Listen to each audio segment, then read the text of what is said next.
Recent గా Japan గోసాట్ DW satellite ని launch చేసింది. Global observing satellite for green house gases and water cycle.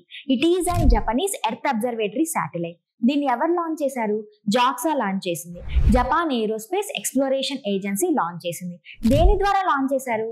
H2A rocket ద్వారా launch చేశారు. ఈ H2A రాకెట్ నుంచి లాంచ్ చేస్తున్న 50th శాటిలైట్ ఇది అండ్ ఫైనల్ శాటిలైట్ కూడా. బికాస్ ఈ H2A రాకెట్ ని H3 రాకెట్ అనేది రీప్లేస్ చేయబోతుంది. దీన్ని తగనషిమా స్పేస్ స్టేషన్ నుంచి లాంచ్ చేశారు. 666 కిలోమీటర్స్ దగ్గర దీన్ని సన్ సింక్రోనస్ ఆర్బిట్ లో ప్లేస్ చేశారు. So that every 3 days once ఈ సైకిల్ అనేది రిపీట్ అవుతుంది. ఇది ఎర్త్ ని హై రిజల్యూషన్ తో అబ్జర్వ్ చేస్తుంది అనమాట. దీని యొక్క ఆబ్జెక్టివ్ ఏంటంటే గ్లోబల్ లెవెల్లో గ్రీన్ హౌస్ గ్యాస్ ఎమిషన్స్ యొక్క కాన్సన్ట్రేషన్ ని మానిటర్ చేస్తుంది.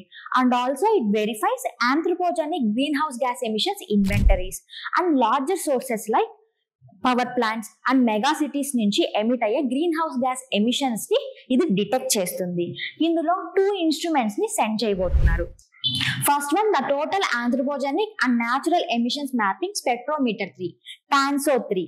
Second one, the advanced microwave scanning radiometer 3, AMSR 3. ఈ 2 ఇన్స్ట్రుమెంట్స్ ని గోసాట్ DW శాటిలైట్స్ ద్వారా స్పేస్ లోకి సెండ్ చేస్తున్నారు. రీసెంట్ గా జపాన్ లాంచ్ చేసిన వుడెన్ శాటిలైట్ నేమ్ ఏంటో కమెంట్ సెషన్ లో చెప్పండి.